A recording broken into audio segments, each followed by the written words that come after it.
My wife and I have been together for 5 years, married for 3, and have no children.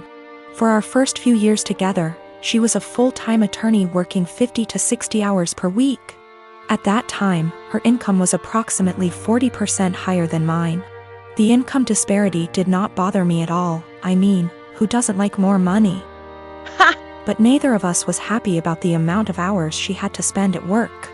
When we met, she was already pretty burnt out and unhappy with the stressful job. I tried my best to be supportive and encourage her to look for other jobs that would be less stressful. She was open to it, but knew it would be a big pay cut. She said she would rather stick it out for a while longer so we could pay off her student loans and save money for a new house.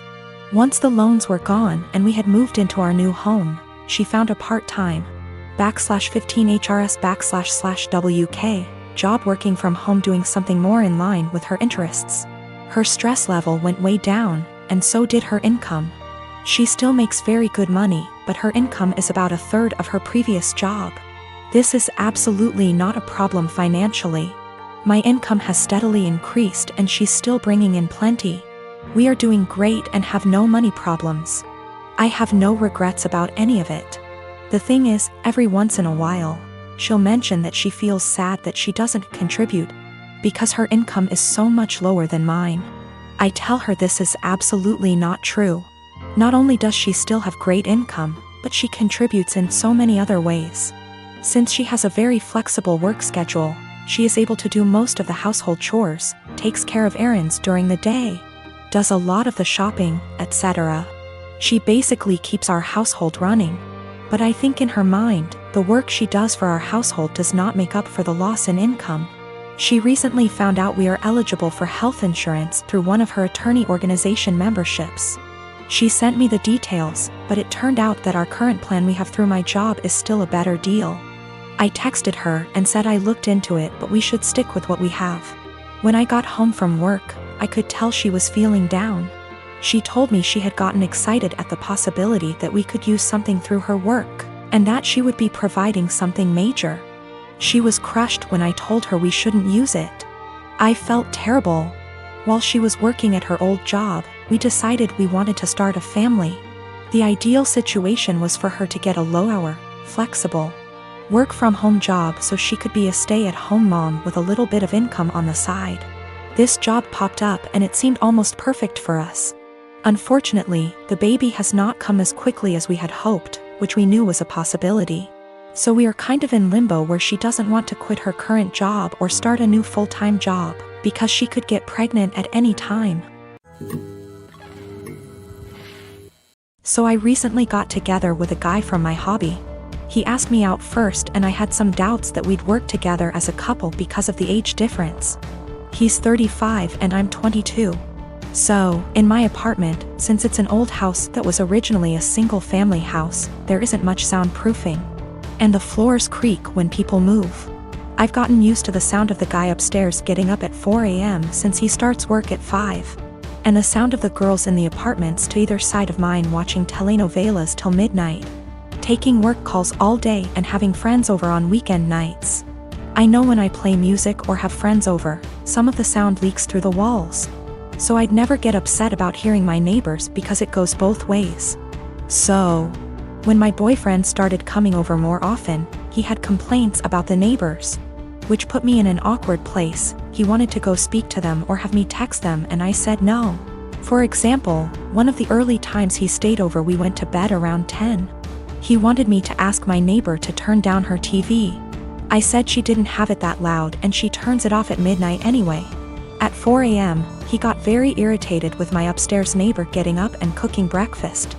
I said that he would be done by 5 because that's when his shift starts. At 7 a.m., he was still trying to sleep in and the neighbor on the other side had some work calls that he said he couldn't sleep through. I offered him earplugs and he said he couldn't sleep with them in either. He wanted me to ask her to quiet down.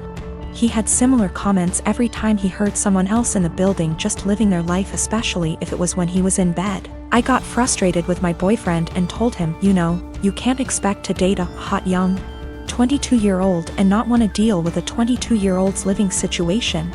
I don't know if you realize, but this is a normal apartment for someone my age. Hell, my neighbors are pretty great. Nobody's throwing loud parties on work nights. Nobody's having screaming fights. Nobody's having babies. The hot young part was in sarcastic air quotes because those were his words, not mine. He got irritated and asked why I was bringing age into it. And I said it's because he can't both want someone so young and also want someone with house kinda money. And he was being so out of touch with how normal people in their 20s live. He got really irritated with me bringing age into it. And even more annoyed when I'd respond to his neighbor complaints in the future with, "Okay, boomer." Or tell him that if he wanted me to have a rich person apartment, he could pay for it. It's not possible for me to get to his house on my own because I don't have a car and the buses don't go that far into the suburbs. So that would mean him driving 30 minutes from his house in the suburbs to pick me up, then an extra 30 to drive me to his house. Then an hour round trip early in the morning to get me home in time for work. It's a lot easier for him to visit me in the city.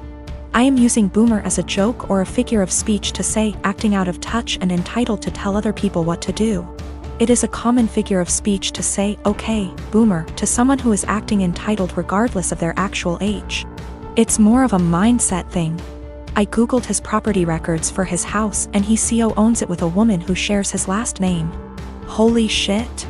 I don't know if she's his wife or ex-wife or what, but I'm out of here. I'm honestly freaking out right now, but I just gotta say, great big thank you to everyone who noticed red flags and made me question that. I've blocked his number. He can have fun figuring out where I went. I am a 17-year-old female, and I still live with my mom, my stepdad, and my 2 half-siblings, 5 and 7 year.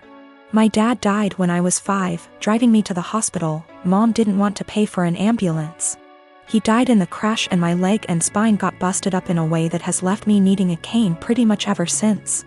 My stepdad's always been a little distant with me. He likes to make jokes about how I'm an early blooming black widow. I think he gets that from my mom, who blames me for my dad's death. I do too, it is my fault after all, so I don't push back on it. Anyway, the point is that with the current situation, my parents are always looking for ways to get my half-siblings active and doing things without leaving the house, and have recently settled on scavenger hunts. I have no problem with this, honestly. I wish they'd stop hiding stuff in my underwear drawer, but it's a 5-year-old and a 7-year-old, so that's not the worst. My problem though is that they keep taking my cane when I'm not looking. I tend to get lost in my homework and my writing hobby and zone out.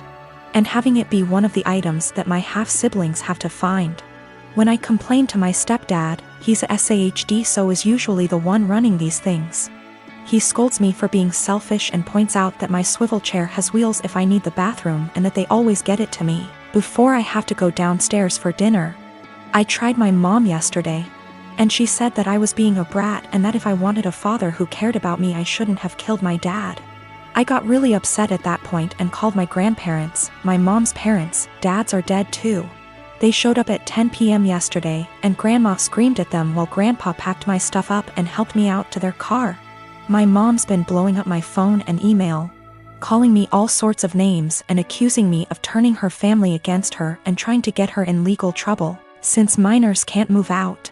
And I can't help but think that maybe she's ex and I had way too young. We're friendly co-parents. One big rule we share is if our daughter breaks something, she pays for it. Now, sis and I are the only grandkids. Aunt never married. Instead, she worked with GMA and GPA at their Seams Tri-store, and took it over when they retired. Sis's girlfriend proposed last year. GPA offered to make FSIL a custom suit, which she was over the moon about. GMA had me ask Sis what her dream dress was and record the convo. Sis, thinking it was just between us, told me in great detail what her dream dress was, though said it was way too expensive. So she would get something much cheaper. Well, a few months later GMA surprised Sis with her dream wedding dress. It FOT perfectly and everyone cried. Sadly, GMA recently passed away, which hit us all hard. Sis was devastated, but decided that the dress meant GMA would still be there with us at the wedding. The issue comes in with C. She's very large, much larger than Sis. 3 days ago, we decided to go visit Sis and see how she was doing. It was great, but then C asked if she could try on the dress. Sis politely said no.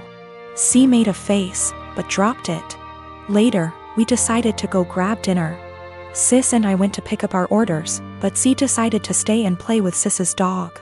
We got back, and the dress was destroyed. C had apparently tried to get it on, popping some seams, and got stuck. Instead of waiting for help, she cut her way out. The dress was hacked to bits. Sis was devastated and asked us to leave. I grounded C and called Aunt with some pictures, asking if it could be saved. She said there was no. She said she'd make a new one, but it wasn't the same. Then she dropped the bomb on me. GMA had hand-sewed most of the dress, used super expensive fabric, and put almost 500 hours in making that dress. Since it was the only family wedding we'd have. In total, the dress cost $12,000, give or take. C has about $15,000 saved from various jobs, as well as winning writing competitions. This was supposed to help her in college. I took her to the bank and set in motion transferring all the funds, since as her parent I still have control over it. $12,000 to Aunt to pay for the new dress. $3,000 to my sister's wedding, as an emotional distress tax. I explained exactly why this was happening to C, but she sobbed the entire time, asking what was she supposed to do for college and saying it wasn't her fault. I told her she could get a job if she didn't get a scholarship. And it was her fault for trying on the dress after she'd been told no, and for not waiting until we got back. A few popped seams could have been fixed. Hacking the dress to pieces couldn't. C told my ex, and while she agreed C was in the wrong after the full story, said I shouldn't have ruined her future for a free dress. I reminded her of our rule, and she still thinks I'm wrong. $3,000, that was to make up to my sister that C destroyed the last gift our dead grandma ever gave her. I consider that part of the price of destroying the dress, since even if Aunt remakes it, it's lost a great deal of its sentiment value. I pointed out how young we has her because I wanted to explain how a 31-year-old has a 16-year-old kid. I do not resent having her, she's the best thing I've ever done. I also brought up C's size because Sis has Crohn's disease and thus is very tiny. The dress was made her for size, and C is much larger than Sis. I love C as she is, but just holding the dress up, it was clear it wouldn't fit. The money was C's have fun at college money, not her college fund. My ex and I are paying for whatever scholarships don't.